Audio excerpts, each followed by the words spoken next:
जय हिंद। मैं अर्जुन आपका स्वागत करता हूं अपने इस यूट्यूब चैनल एजुकेशन टैलेंट में।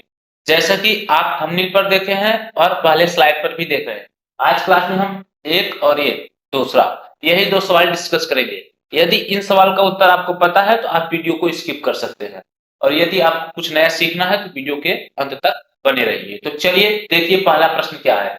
यदि 3 पावर 10 गुणे 27 पावर 2 बराबर 9 पावर 2 गुणे 3 पावर n हो तो n का मान निकालना है। ऑप्शन जो दिया है आप देख ही रहे हैं, ऑप्शन पढ़ने में ज्यादा समय नहीं गवाया जाए। तो चलिए इसको हल करते हैं, कैसे हल होगा। इसको लिखेंगे 3 पावर 10, ठीक, गुणे इसको आप लिखेंगे 27 पावर 2 बराबर 9 पावर 2 गुणे 3 पावर n है। अब आप देखिए ये 3 है, ये 27 है, इसको भी 3 पावर में कर दीजिएगा, और 9 है इसको भी 3 पावर में कर दीजिए। ऐसा क्यों? क्योंकि यहाँ पर 3 पावर n है। जब दोनों तरफ 3 पावर n 3 में पावर आ जाएगा तो आप तुलना कर देंगे, घातों का उत्तर आ जाएगा। तो देखिए ये 3 पावर 10 है, गुणे 27 को आप लिख सकते हैं 3 पावर 3 फिर पावर 2 बराबर 9 को लिख सकते हैं 3 पावर 2 फिर घाते 2 गुणे 3 पावर n।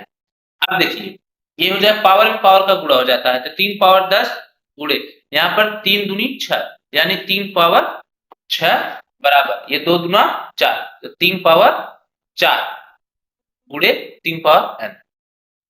अब यहाँ देखिए ये गुणा है, ये गुणा का रूप है यहाँ, तो ये आएगा भाग कर देगा, तो 3 पावर 10 गुणे 3 पावर 6 आएगा भाग करेगा 3 पावर 4 बराबर 3 पावर n। अब देखिए ये 3 पावर 4 है, ऊपर जाएगा तो 3 पावर -4 हो जाएगा, अर्थात 3 पावर 10 गुणे 3 पावर 6। अब ये ऊपर जाएगा तो हो जाएगा 3 पावर -4। ये रूल होता है, यदि जो बट्टे में घात है ऊपर जाएगा माइनस में हो जाता है, घात वाली संख्या। ये बराबर यहाँ पर 3 पावर n, ठीक। अब देखिए गुणा में घात जुड़ती या घटती है, जैसा चिन्ह रहे, बेस समान है, हो जाएगा 10 और 6 16, 16 में से 4 घटाएंगे कितना, 10 6 16, और 16 में से 4 घटाएंगे कितना हो जाएगा 12, तो 3 पावर 12 इधर हो गया बराबर 3 पावर n। क्या हो गया 3 पावर n। अब देखो 3 यहाँ भी है यहाँ भी है, बेस बराबर है, तो ये घात की तुलना कर देंगे, तो n बराबर कितना हो जाएगा 12। n बराबर कितना हो जाएगा आपका 12, जो कि ऑप्शन नंबर बी में गिवन है, ठीक। और यदि इसको आप प्रैक्टिस किए रहते तो आप यहीं से इसको काट पीट सकते थे स्पीड से, क्यों, यहाँ पर 3 पावर 4 कर देते, यहाँ से कट जाता, काम खत्म हो जाता।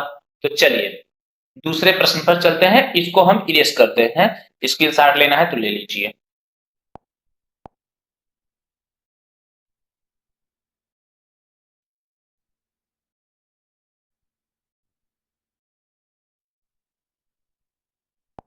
चलिए दूसरा प्रश्न यहाँ पर यह है, घातांक का रूप पूछा है, यानी ये जो करड़ी है फिर करड़ी के अंदर जो चीजें है ये ओवरऑल कितना घातांक होगा ये। तो देखो आप इसको पहले उतार लीजिए, एग्जाम में इतना उतारेंगे नहीं, मैं यहाँ पर केवल सिखा रहा हूँ इसलिए ऐसा कर रहा हूँ, आप एग्जाम में शॉर्ट तरीका लगाएंगे। अब देखिए ये ओवरऑल करड़ी हो गया 3 दुना 6, तो करड़ी में 6। अब आप देखिए ये जो करड़ी होता है इसका मतलब होता है पावर 1/2, तो ये 6 हो जाएगा करड़ी में, और इस करड़ी का मतलब पावर 1/2, ठीक।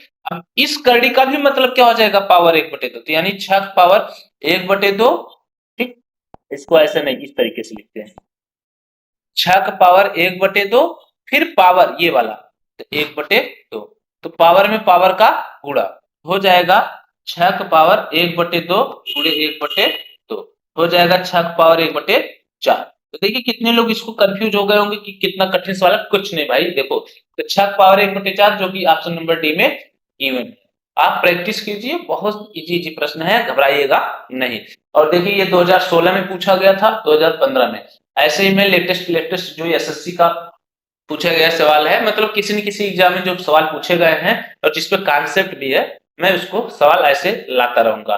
तो चलिए कॉन्सेप्ट कैसा लगा, वीडियो कैसा लगा, कमेंट सेक्शन में बताइएगा। और यदि यह आपको सवाल आता है, यदि आप कुछ नया सीखने का तरीका मिला हो तो वो भी बताइएगा, और यदि हमें कुछ सुधार करने की जरूरत है तो उसको भी बताइएगा, सर यहाँ से ये आप ऐसे नहीं ऐसे करिए, उसको सुधार किया जाएगा। तो चलिए मिलते हैं अगले क्लास में, तब तक के लिए जय हिंद।